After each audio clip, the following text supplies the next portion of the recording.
Muy bien. Hechos 13, hemos estado estudiando ya hace algunas semanas el primer viaje misionero de Pablo, ¿recuerdas?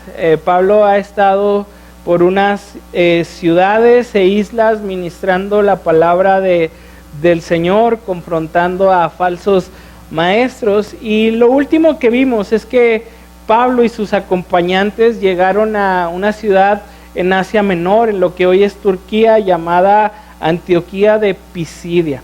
En esos versículos que leímos la semana pasada se nos enseñó que entraron a una sinagoga en el día de reposo a formar parte, ¿no?, de esa reunión que estaban teniendo.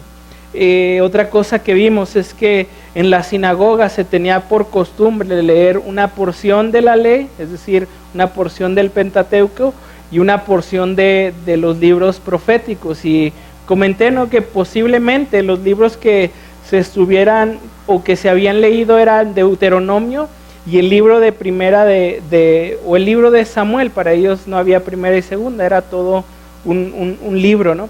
Entonces, cuando termina la lectura de la palabra, a Pablo se le da la oportunidad de compartir o hacer comentarios acerca de lo que se estaba leyendo. Y Pablo comienza hablando acerca de la historia de Israel. ¿Recuerdas cómo mencionó el Éxodo? ¿Cómo mencionó a Josué, ¿no?, cuando entran a la tierra prometida, el tiempo de los jueces? Y terminó resumiendo en el periodo de reyes, ¿no? Y entonces Pablo hace algo interesante, algo que tenemos que recordar, es que Pablo está hablando a judíos, a gente que pues entendía estas cosas, ¿no? Que cuando hablamos del Éxodo sabía de qué se estaba hablando, sabía de qué periodo se estaba hablando, y todo lo que hemos estado tal vez nosotros estudiando poco a poco, ellos ya lo entendían. Entonces Pablo usa esta porción de Deuteronomio y esta porción de Samuel para afirmar algo, ¿no? Primero, para afirmar que Dios es quien controla la historia y que todo lo que sucede y ha sucedido era para traer al Mesías, ¿no?, para traer a Jesús el Salvador. Pero también termina diciendo, ¿no?, que Jesús es descendencia de David. Es decir, Pablo lo que aquí les muestra es que Jesús era un legítimo rey, ¿no?, que era alguien que podía ser reconocido como rey porque era del linaje de David. Entonces Pablo hace primero mención de estas dos cosas, de la prueba de la historia, cómo toda la historia apuntaba a Jesús y cómo toda la historia puede mostrar que Jesús era rey, que Jesús era el Mesías. Ahora, lo que hoy va a seguir hablando, o esta porción que nosotros vamos a estudiar del discurso de Pablo en esta sinagoga, es acerca de Juan el Bautista. Pablo ahora va a hacer referencia que no solamente la historia muestra que Jesús era el Mesías, era el Rey, sino que la palabra de Dios dada por sus profetas estaba hablando de Jesús. Y no va a hablar de todos los profetas, no va a hablar aunque nosotros vamos por ahí a mencionar a Isaías y a Malaquías, no va a hablar de todos los profetas como Daniel, como Isaías, como Malaquías, como Jeremías, no va a hablar de todos, simplemente va a mencionar al último profeta, digámoslo así, del antiguo pacto. El último profeta del antiguo pacto fue Juan el Bautista, porque él vino antes de la crucifixión, él vino antes de la muerte y redención que ofrece Jesús. Entonces, digámoslo así, a Juan el Bautista lo podríamos considerar el último profeta del Antiguo Testamento, aunque aparece en el Nuevo Testamento, simplemente por el periodo en el que él vive. Entonces, va a usar las palabras, breves palabras de Juan el Bautista para mostrar que no solamente la historia habla de Jesús, sino que Dios constantemente a través de la historia de Israel estuvo hablando de Cristo. Y va a tomar solamente este profeta para mostrarles que Jesús es el Salvador nuevamente. Lo que Pablo quiere es que ellos reconozcan a Jesús como su Señor, como su Salvador. Entonces otra vez, para ellos todas estas cosas no eran desconocidas, y a nosotros, ¿no? en este tiempo, pues que como que sí nos toca desmenuzar y abrir más la Biblia para poder entender las palabras en el lugar correcto. Y entonces comienza la porción del día de hoy así. Dice versículo 24. Antes de su venida, predicó Juan el bautismo de arrepentimiento a todo el pueblo de Israel. Entonces, aquí cuando habla de su venida, no está hablando de Jesús, pero no está hablando de la encarnación. Está hablando del principio de su ministerio, porque cuando Juan el Bautista expresa estas palabras, o cuando Juan el Bautista está bautizando en el Jordán, pues Jesús ya vivía, eran primos, se llevaban meses. Entonces no está hablando de su nacimiento, está hablando del principio de su ministerio.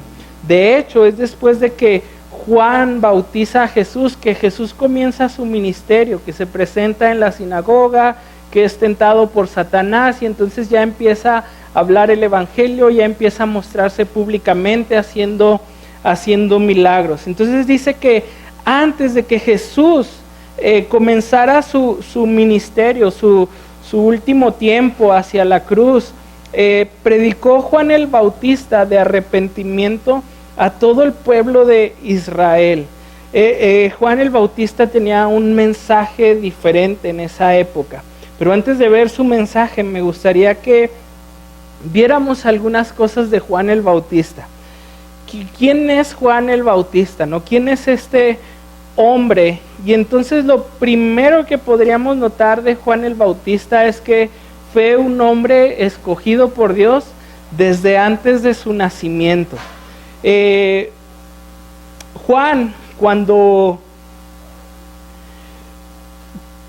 antes de nacer, el Señor ya tenía preparado una misión para él, ya tenía algo listo para él. Y Lucas capítulo 1, 13, 16 dice así: pero el ángel le dijo a Zacarías, Zacarías es su padre, Zacarías es un sacerdote.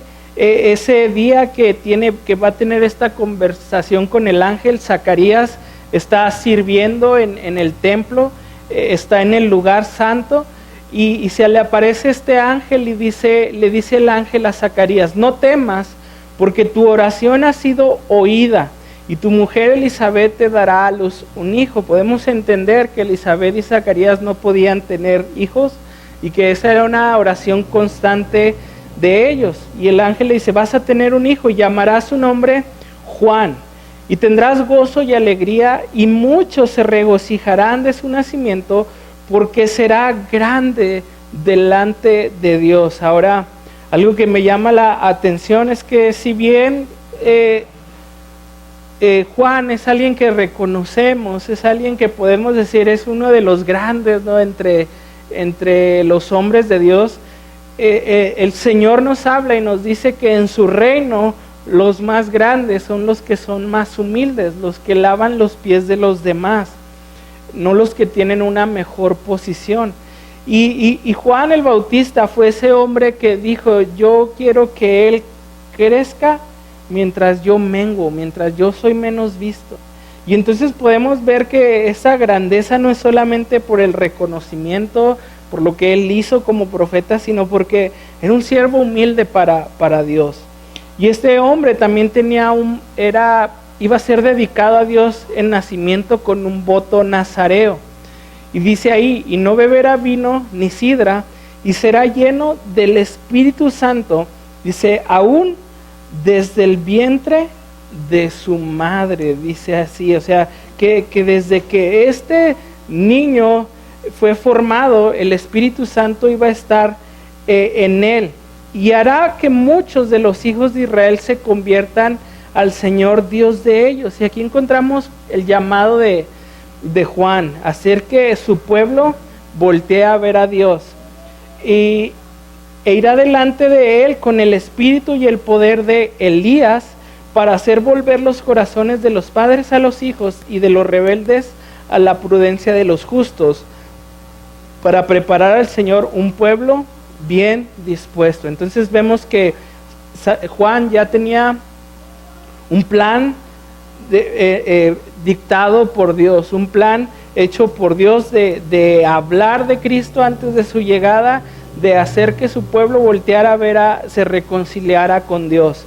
Pero también sabemos por la Biblia que dentro de su labor, dentro de su misión o llamado, pues tenía que anunciar la inminencia del reino de Dios. Es decir, que el reino de Dios ya estaba por llegar, eso que tanto esperaba el pueblo de Israel, que se levantara el Mesías y que el Mesías gobernara la tierra. Era su llamado, predicarle a todos y decirle a todos, el Señor está por venir, está a la puerta, no tarda. Y algo que tenemos que notar es que 700 años antes el profeta Isaías ya hablaba de esto, ya hablaba del ministerio de Juan. Dice Isaías 43:5, voz que clama en el desierto, preparad camino al Señor, enderezad calzada en la soledad a nuestro Dios. A todo valle sea alzado, y bájese todo monte y collado, y lo torcido se enderece, y lo áspero se allane. Y se manifestará la gloria del Señor, y toda carne juntamente la verá, porque la boca del Señor ha hablado. Ahora, Juan, el escritor del Evangelio, no deja pasar este dato y lo va a mencionar en su Evangelio. Y Juan expresa lo siguiente en el capítulo 1. Dice, este es el testimonio de Juan el Bautista. Cuando los judíos enviaron de Jerusalén sacerdotes y levitas para que le preguntasen, ¿tú quién eres? Confesó y no negó, sino que confesó. Es decir, Juan está predicando acerca del reino de Dios, está predicando que el Cristo está por venir, y los principales sacerdotes, el principal cuerpo religioso, manda a personas pues para identificar quién es este hombre, ¿no? Y le preguntan lo siguiente, ¿qué pues? ¿Eres tú Elías? Ahorita vamos a ver por qué se menciona Elías. Dijo, no soy. ¿Eres tú profeta? Y respondió, no. Le dijeron, pues ¿quién eres? ¿Para que demos respuesta a los que nos enviaron? ¿Qué dices de ti mismo? Dijo, yo soy la voz de uno que clama en el desierto, enderezad el camino del Señor, como dijo el profeta Isaías. Entonces, si tú te fijas, Juan el evangelista no deja pasar este dato. 700 años antes ya se había dicho este mensaje de que iba a venir un hombre anunciando la llegada del Mesías, y Juan, que escuchó a Juan el Bautista, lo deja en la Biblia y lo anota para que nosotros podamos darnos cuenta que el cumplimiento de Isaías, o parte del cumplimiento de Isaías, se está haciendo presente en la vida de Juan el Bautista. Así que ese pasaje ilustra el plan maestro de Dios en acción, por cuanto Dios escogió a Juan a ser su especial embajador para anunciar la venida de Cristo. Ahora, también fue el primer profeta que Dios llamó desde el tiempo de Malaquías, unos 400 años antes. Es decir, Isaías, 700 años antes del nacimiento de Juan el Bautista, ya lo anunciaba, y 300 años después, Malaquías, otro profeta, hace referencia a esto. Y en esos de Malaquías a Juan el Bautista también es una época de silencio. En esos 400 años no se levantó profeta en Israel.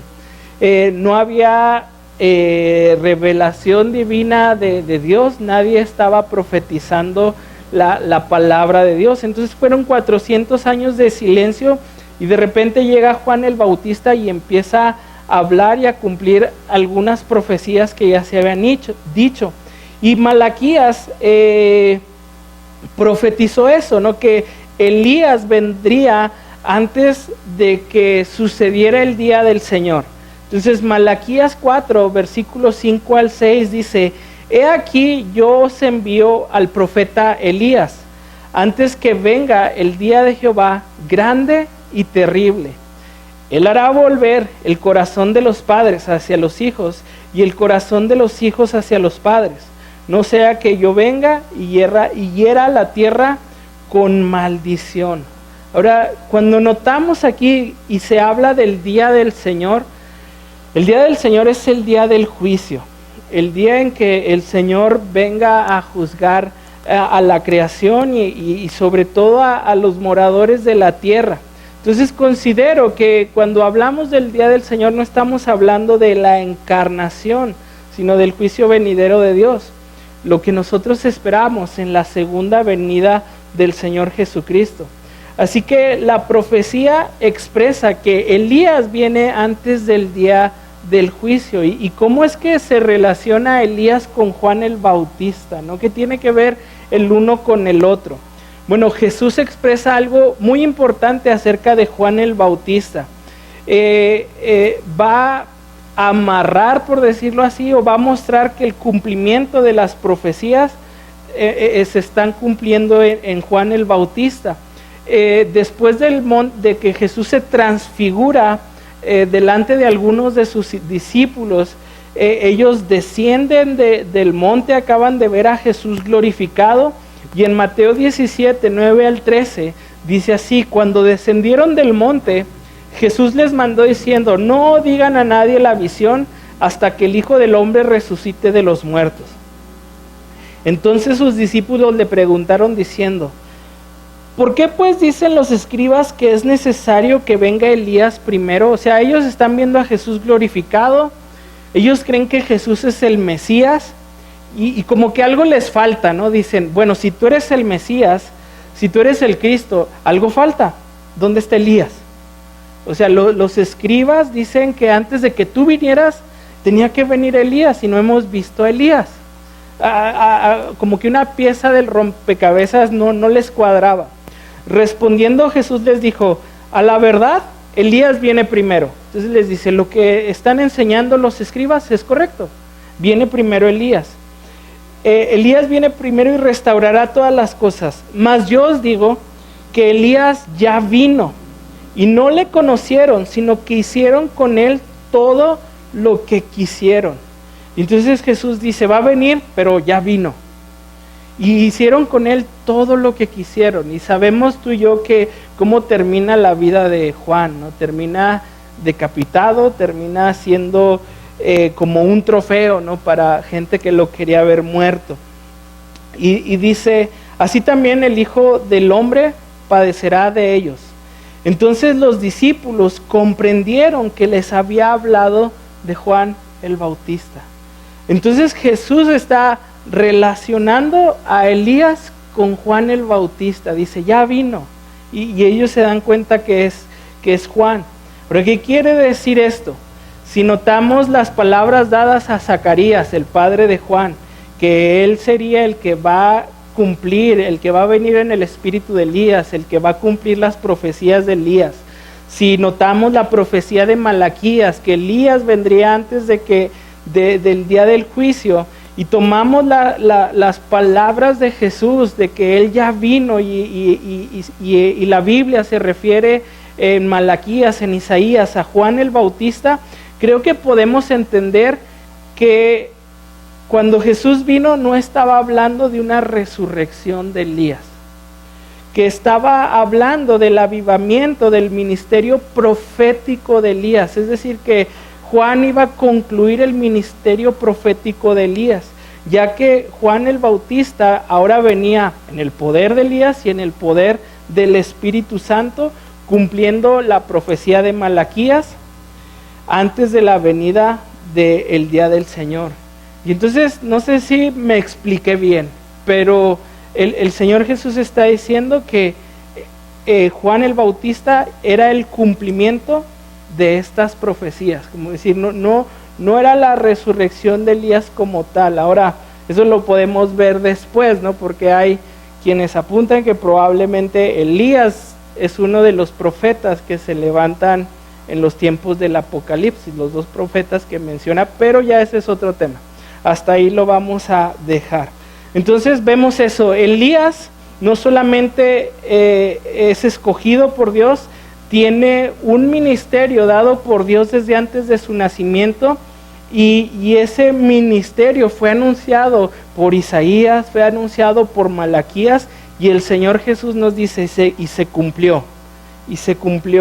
Entonces, algo que también es importante ver de Juan el Bautista es que, como dije hace rato, pasaron de Malaquías a Juan 400 años donde no hubo profecía.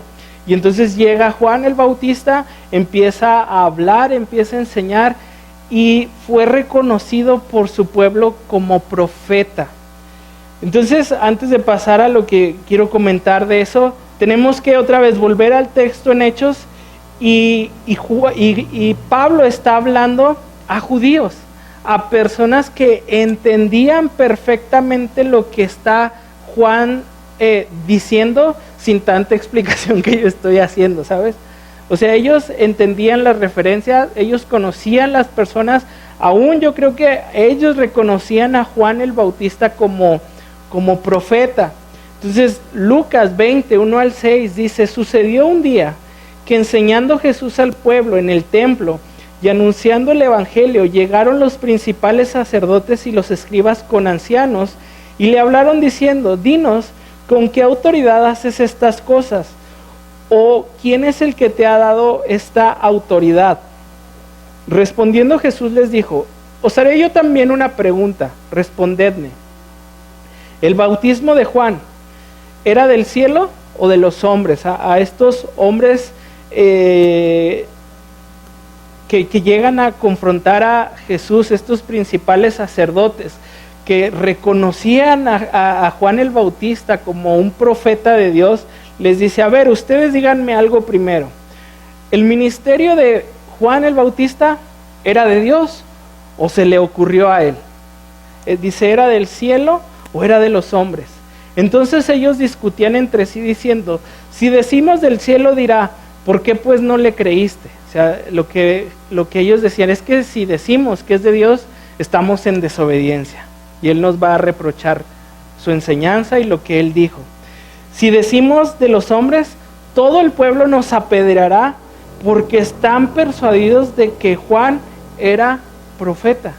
Entonces, la gente reconocía a Juan el Bautista como un profeta, como un hombre enviado de Dios, como un hombre que estaba hablando de parte de Dios. Y entonces eso es importante porque, como dije al principio, Pablo lo va a mencionar y está hablando de un profeta de Dios.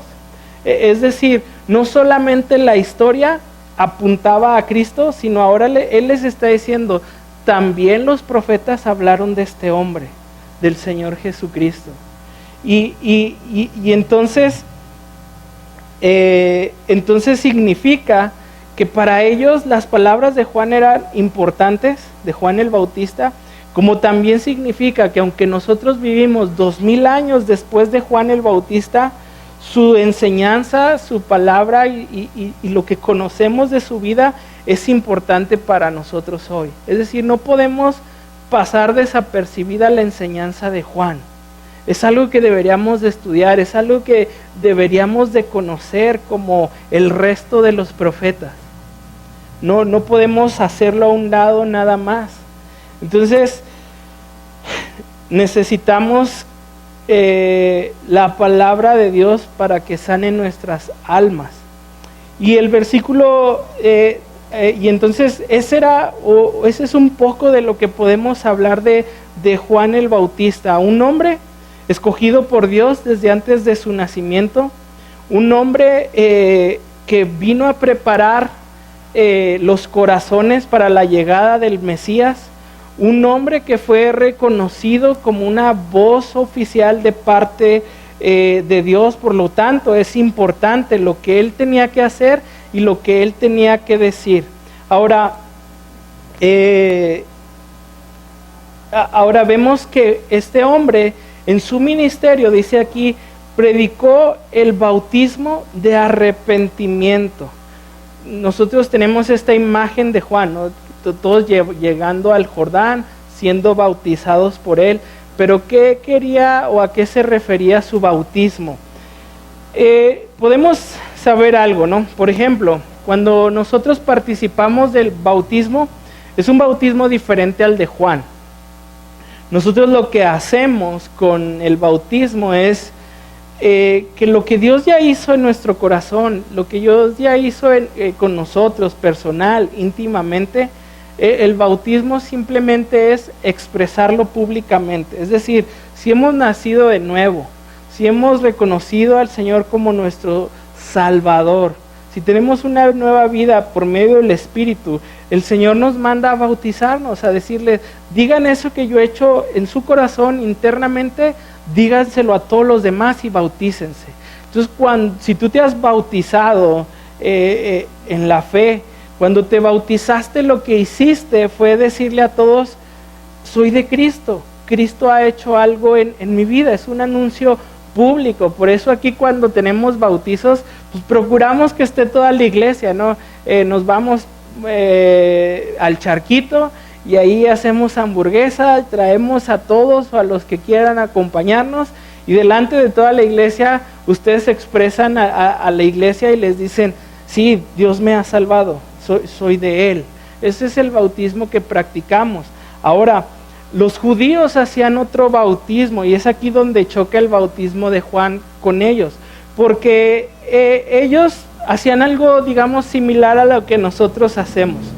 Había gente que no era judía, que era extranjera, que era gentil, como los menciona la Biblia, y todos aquellos que no eran judíos, pero que se interesaban en las tradiciones judías, que se interesaban en Jehová, que empezaban a participar como algunos de los que estaban aquí en las reuniones en la sinagoga, tenían que bautizarse, pero no solamente bautizarse, tenían, digámoslo así, 3 ritos para convertirse al judaísmo, o 3 pasos para convertirse al judaísmo. Primero, tenían que hacer una profesión de fe en las verdades y las doctrinas del judaísmo, es decir, aceptaban lo que la Biblia decía de Génesis hasta Malaquías. Ellos estaban de acuerdo que eso era la palabra de Dios, que eso era la verdad. Y entonces aquellos que no eran judíos decían, sí, reconocemos eso como la verdad. Dejaban sus tradiciones, dejaban sus dioses, dejaban todo eso para reconocer al Padre. En segundo lugar, tenían que pasar por el rito de la circuncisión. A Abraham se le fue dada la señal de que toda su descendencia tenía que circuncidarse, todos los varones tenían que circuncidarse. Entonces aquellos hombres que se convertían al judaísmo tenían de igual manera que circuncidarse como señal del pacto. Y eso más adelante veremos que se vuelve un problema, ¿no? en la enseñanza cristiana. Y tercero, tenían que llamar por el bautismo prosélito. Alguien que era gentil o un extranjero que se unía al pacto de Israel, ahora se tenía que bautizar para mostrarle a los demás que ahora eran judíos, que ahora eran parte del pueblo de Dios. Para ellos esto era lo que tenían que hacer para tener salvación. Es decir, si hacemos A, B, C y ya cumplimos, ya somos de Dios, ya somos del Señor. Entonces, esto chocaba con lo que Juan o con el bautismo de Juan, porque Juan lo que estaba haciendo era muy ofensivo para ellos. Juan estaba diciendo que, como dice aquí, predicó bautismo de arrepentimiento. Es decir, Juan lo que les estaba diciendo es que a menos de que estuvieran dispuestos a arrepentirse, no eran realmente judíos. Está diciendo, si ustedes no se arrepienten de sus pecados, ustedes no pueden ser considerados judíos. No pueden contar con las bendiciones prometidas que Dios ha hecho a su pueblo elegido. O para decirlo de otra manera, al llamar a los judíos a aceptar un bautismo de arrepentimiento para el perdón de los pecados, Juan les estaba diciendo que no podían confiar en su judaísmo para la salvación. Tenían que cambiar su corazón hacia Dios. Entonces, ¿ves por qué es importante la mención de Pablo aquí? Porque está en una sinagoga entre judíos, ya les dijo que la historia apunta a Jesús, ya les dijo que Jesús es un rey legítimo porque es linaje de David, y ahora les recuerda la voz de su último profeta, Juan el Bautista, y les está diciendo otra vez, sus ritos no salvan, su etnia no salva, su religión no salva, necesitan arrepentimiento, necesitan, como Juan lo expresaba, arrepentimiento para el perdón de los pecados. Seguramente eso les hacía rechinar los dientes. Lo mismo pasa el día de hoy. ¿Cuántas veces no escuchamos que todos los caminos llevan a Dios? ¿Sí? Que cuántas realmente todo dogma, que esa parte de los cristianos o toda tradición, esa parte del cristianismo, todas enseñan que tienes que hacer ciertas cosas para acercarte a Dios. Haz esto y esto, y vas a ser recibido por Dios. Y lo que la Biblia y lo que Juan enseñaba es que no es así, que los ritos no dan salvación. ¿Cuántos pensamos? Es tan bueno que seguramente va a ir al cielo. Y creo que la Biblia nos enseña que no es así, que no hay ninguno que esté salvo de la ira de Dios. Así que la Biblia nos enseña que no es lo que yo puedo hacer para ganarme al Señor, es lo que Dios ha hecho por nosotros para que podamos ser contados como sus hijos. Y eso que el Señor hizo es una provisión de gracia, enviar a su Hijo amado. Toda religión, aparte del cristianismo, te enseña que puedes hacer un puente hacia Dios para ganar el cielo.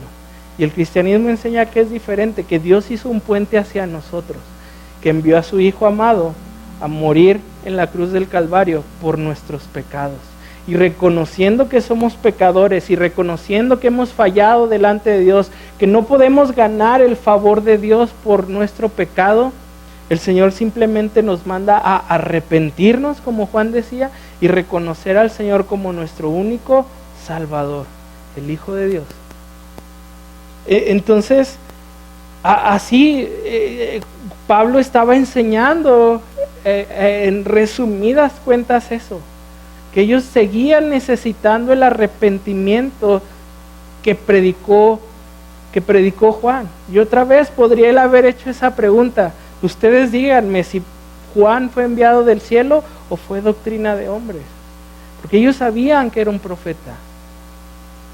Y entonces tu salvación no es por lo que tú hagas, es por arrepentimiento, es por la gracia de Dios, es por la bondad de Dios.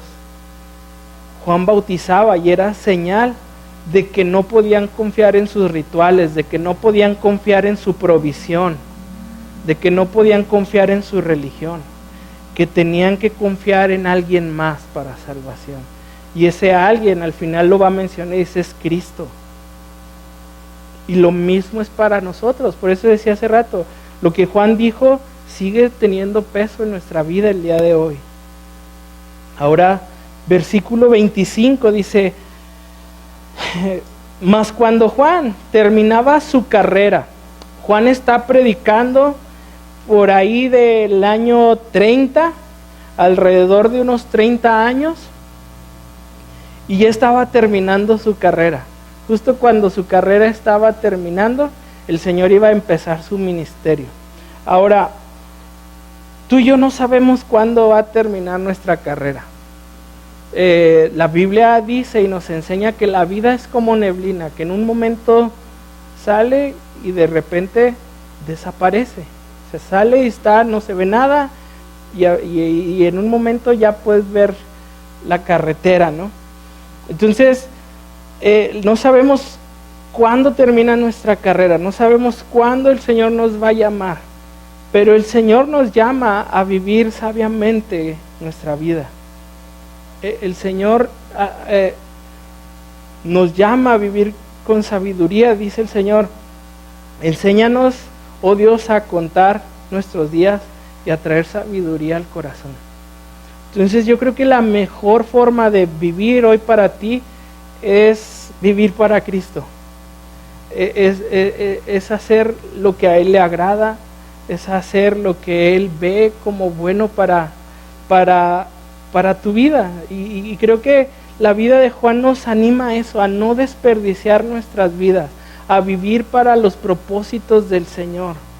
Juan no sabía cuando estaba predicando, cuando estaba enseñando, cuando estaba bautizando, que más adelante Herodes lo iba a llevar a la cárcel y después lo iba a decapitar. Entonces tú y yo no sabemos cuándo termina nuestra carrera, pero creo que, como dice Pablo, es nuestro culto racional. Es decir, no hay una manera más inteligente de vivir que vivirla para Dios. Dice, mas cuando Juan terminaba su carrera dijo, ¿quién pensáis que soy? No soy yo él, mas he aquí viene tras de mí uno que no soy digno de desatar el calzado de sus pies. Estos versículos me llaman la atención porque esta frase que Pablo menciona aquí, Juan la va a mencionar en su evangelio. Y me llama la atención porque yo al menos creo, puedo estar muy equivocado. Esto que está diciendo Pablo en este momento en la sinagoga, muy posiblemente, o para mí muy posiblemente es una enseñanza de Juan, el apóstol. ¿Por qué? Porque este libro de los Hechos fue escrito primero que el Evangelio de Juan. Es decir, este libro se escribe a mediados del año 50 por Lucas, y Juan escribe el Evangelio a finales del primer siglo, en el año 90. Entonces, esto que Pablo está diciendo aquí probablemente sea una enseñanza de Juan, porque Juan lo menciona en su Evangelio muy similar. Y lo que me llama la atención es eso, ¿no? Como dos personas que se conocieron, que se escucharon, plasmaron en la Biblia algo muy similar y casi igual. Y entonces, platicándolo un poco con mi esposa, era de, podemos ver que realmente es la palabra de Dios, porque cuando tú y yo comunicamos algo, a veces hasta jugamos con al teléfono descompuesto, ¿no? ¿Cómo era? ¿Cómo dijo? Pues ya ni me acuerdo, pero algo así, ¿no? Cuando queremos a veces pasar una información. Y yo veo aquí como la huella del Espíritu Santo inspirando a sus santos hombres para, en periodos diferentes, hablar lo mismo, decir lo mismo, sin contradecirse. Entonces me gusta esas huellas, ¿no? Porque Pablo habló primero, dijo estas cosas, pero Juan escribió después sobre estas mismas cosas, sin error. Y no veo más que las huellas del Espíritu Santo ahí. Ahora, Pablo va a hacer referencia a que Juan, el final de sus días, predicaba que Jesús era mejor. Dice ahí otra vez, mas cuando Juan terminaba su carrera, dijo, ¿quién pensáis que soy? ¿Recuerdas que ahorita lo leímos? Cómo se acercan a él y le dicen, pues ¿tú quién eres? Dinos quién eres. Dice, ¿eres Elías? ¿Eres el profeta? ¿Eres el Cristo? O sea, dinos quién eres. Y dice, mas he aquí viene, ¿quién pensáis que soy? No soy yo él. Está diciendo, yo no soy el Cristo. Yo no soy el Mesías. Mas he aquí viene tras de mí uno de quien no soy digno de desatar el calzado de sus pies. Dice Juan el Bautista, yo no soy el Cristo viene y es más grande que yo, es mejor que yo, es tan grande, es tan glorioso, es tan digno que ni siquiera yo merezco quitarle sus sandalias. Y tú recordarás cuando Jesús está con sus discípulos en la última cena, celebrando esa última Pascua, como en aquel tiempo, pues lo más sucio de una persona que había caminado durante todo su día por tierra, por lodo, eran los pies.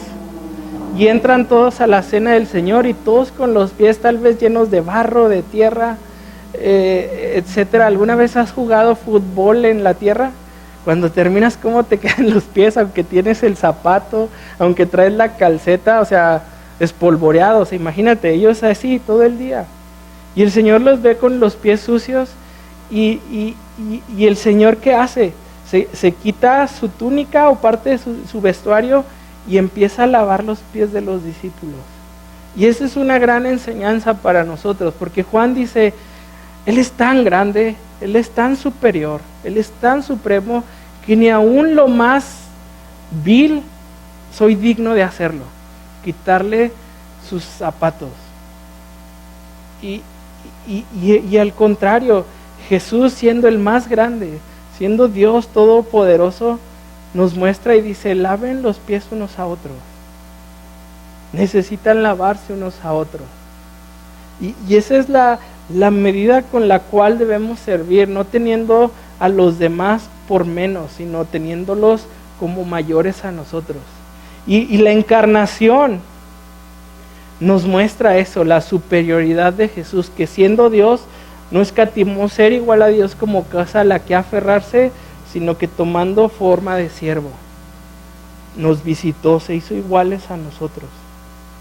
El que era más grande, el que era superior, se hizo igual a nosotros por amor, para encontrarnos con Él, para que, como dice Juan, para que podamos ver su gloria como el unigénito del Padre, lleno de gracia y de verdad. Lo que era invisible se hace visible en la persona de Cristo. Aquello que Moisés no pudo ver porque era demasiado glorioso, los discípulos lo pudieron ver porque se humilló y se hizo hombre. Entonces, esto que Juan dice es simplemente mostrarnos y decirle a los judíos, y Pablo recordarle a los judíos que Dios es más grande, que Dios es superior. Es decir, Pablo les está diciendo, este hombre del cual estoy hablando es superior a todo esto que estamos viendo, es superior a nuestra raza, es superior a nuestros rituales, es superior a todo. Y no solamente Juan expresa que Jesús es superior, el escritor de Hebreos expresa que Jesús era superior a los ángeles. En los evangelios podemos ver que Jesús era superior a Moisés porque era su gran profeta, que era mejor que Abraham, ¿no? Su padre, que era mejor que los rituales del Antiguo Testamento, dice el escritor de Hebreos, dice era sombra de lo que había de venir. Los evangelios también muestran que su sangre era mejor que la sangre de los corderos entregados en el sacrificio, porque la sangre de los corderos expiaba el pecado, pero Jesús quitó el pecado, su sangre quitó el pecado del mundo. Jesús es mejor que todos aquellos que te ofrecen una salvación. La Biblia nos enseña que su pacto en su sangre es mejor que el antiguo pacto de la ley.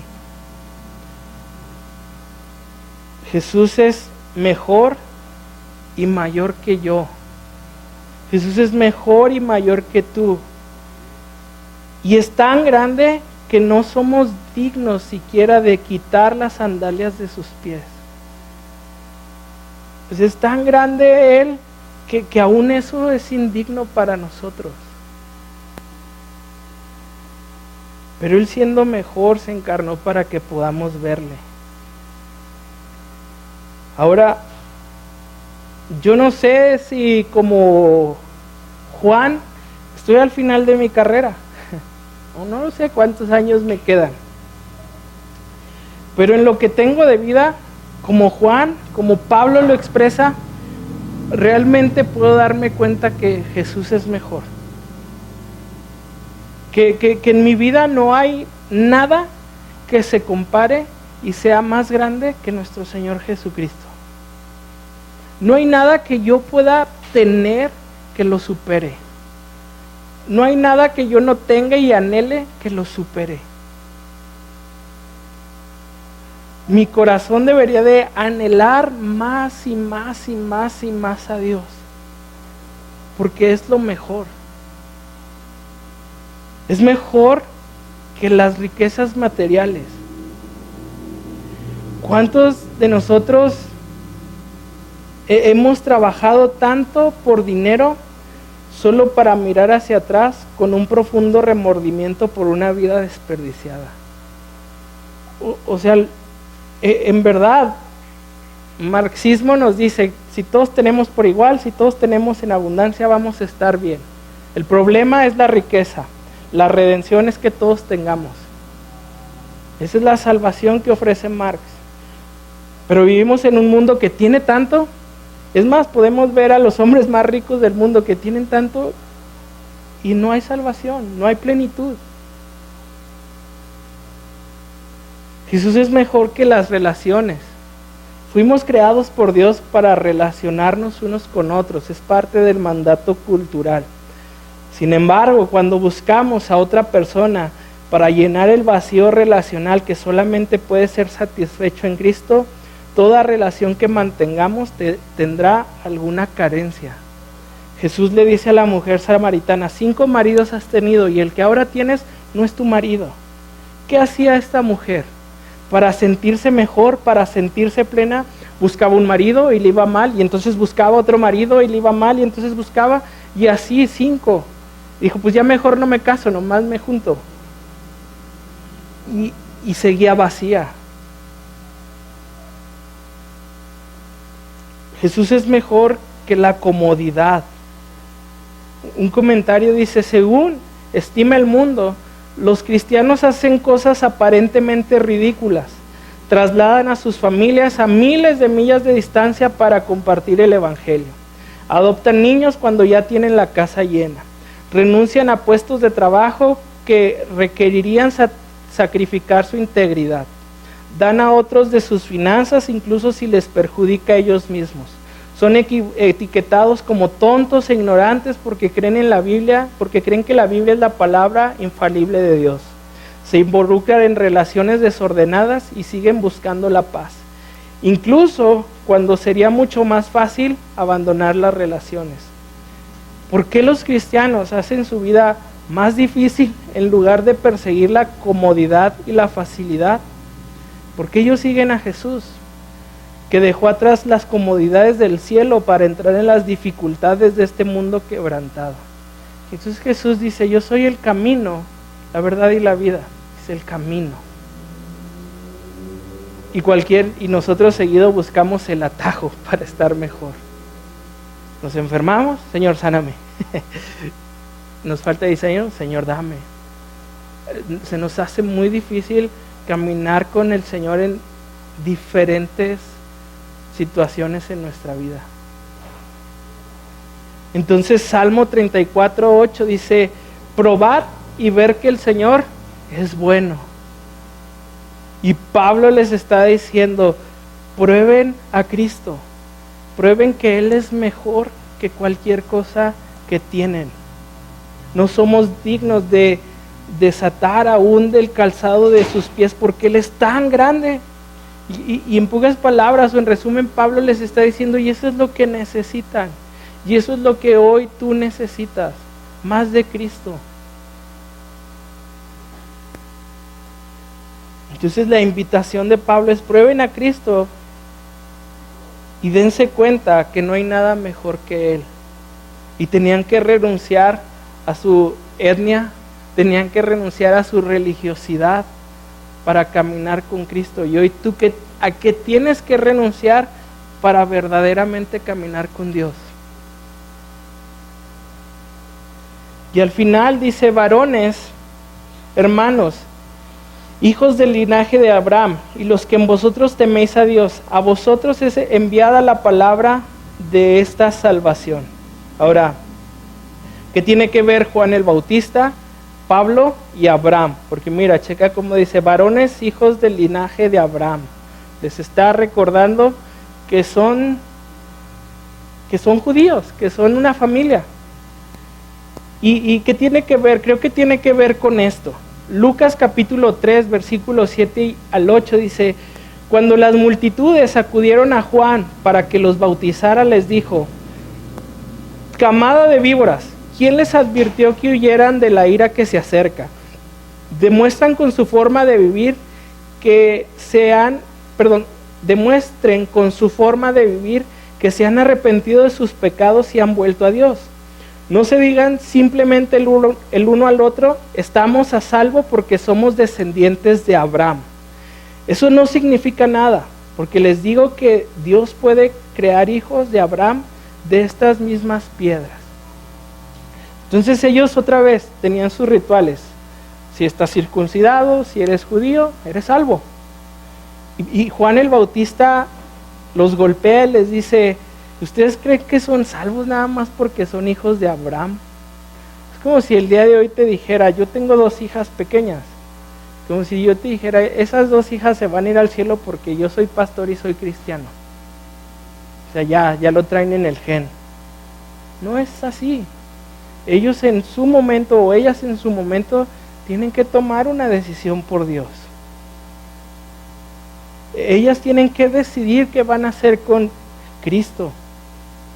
Y Juan les está diciendo eso: ¿ustedes creen que porque son de una etnia, porque son de una familia, ya están salvos? Eso no significa nada, les dice, porque les digo que Dios puede crear hijos de Abraham de estas mismas piedras. Es decir, cuando escucho que Pablo los llama hijos de Abraham, les está recordando las promesas de Dios. Está diciendo: ustedes son hijos de Abraham, tienen promesas, pero ¿cómo se alcanzan esas promesas? Es la pregunta importante. ¿Cómo ellos alcanzaban las promesas hechas a su padre? Pero no solamente los llama hijos de Abraham, Juan les dice generación de víboras. Y creo que para ellos es muy bien entendido a qué se refiere una generación de víboras, porque en Génesis capítulo 3, ¿quién era la serpiente? Satanás. Y entonces lo que Juan muy sutilmente les está diciendo, ustedes son hijos del diablo. Y así que Juan les lanza una acusación a sus oyentes. Les está diciendo: son personas en las garras de Satanás.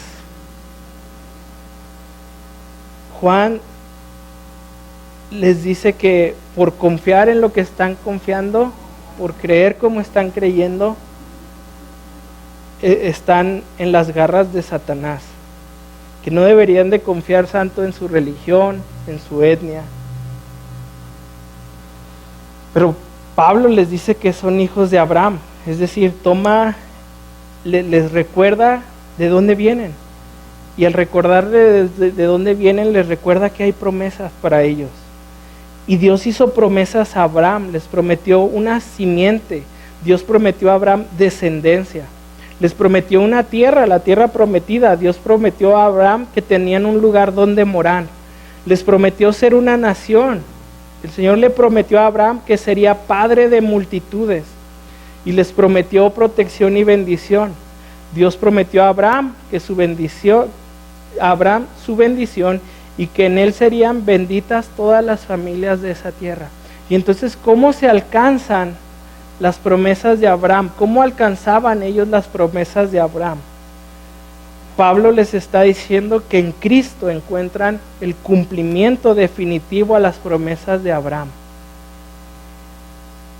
Cristo es la simiente, Cristo es la morada, Cristo nos hace una nación apartada para Dios, y Cristo es la bendición de la salvación disponible para todas las familias de la tierra. Cuando el Señor llamó a Abraham, no solamente estaba pensando en su pueblo, estaba pensando en nosotros. Y les está diciendo Pablo, esas promesas, ustedes hijos de Abraham, no van a recibir, como dice Juan, la salvación solo porque son sus hijos. La van a recibir como Abraham, porque Abraham creyó y le fue contado por justicia. Entonces, el engaño para Satanás en tu vida el día de hoy es que no hay salida de sus manos. es que no puedes hacer nada para salvarte. El otro engaño de Satanás en tu vida el día de hoy es que tú puedes hacer lo necesario para salvarte. Pero la promesa de Dios para el mundo es que en Cristo alcanzamos las promesas de Dios para la vida eterna. Y esa es la salida que Dios pone delante de ti hoy. Una salida donde, así como a los judíos, Dios te está llamando al arrepentimiento. Dios te está llamando a que vengas a Él.